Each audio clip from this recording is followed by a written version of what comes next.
உங்க கஷ்டம்லாம் மறைஞ்சு போயிடும், கவலையப்படாதீங்க. கர்த்தர் காப்பாத்துவாரோ இல்லையோ, எங்க தலைவன் காப்பாத்துவார். சீரியஸா. ஓ நீங்க இது கிடையாதுல்ல, கர்த்தர்னு சொல்லிவிட்டேன், சாரி. உங்களுக்கு பிள்ளையார் காப்பாத்துவாரோ இல்லையோ, எங்க தலைவன் காப்பாத்துவார். ஓ உங்களுக்கு பிள்ளையார் காப்பாத்தலையா இவ்வளவு நாள் காப்பாத்துற பிள்ளையார் இப்ப வந்து காப்பாத்த போறாருங்கிறீங்களா? கவலையப்படாதீங்க. அல்லாஹ் அக்பர்.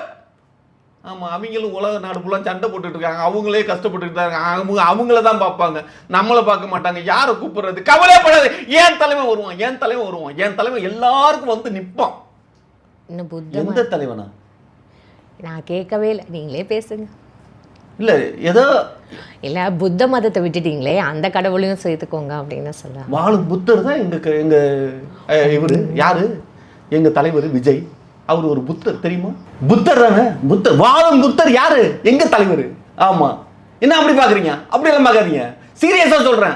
அவரை வந்து ஃபுல்லா ஷேவ்டு பண்ணிட்டு அப்படியே அவர் மொட்டை அடிச்சிட்டு, என்னங்க மொட்டை அடிச்சு அப்படி தெரியுமா இருப்பாரு, அப்படியே புத்தர் மாதிரியே இருப்பாரு.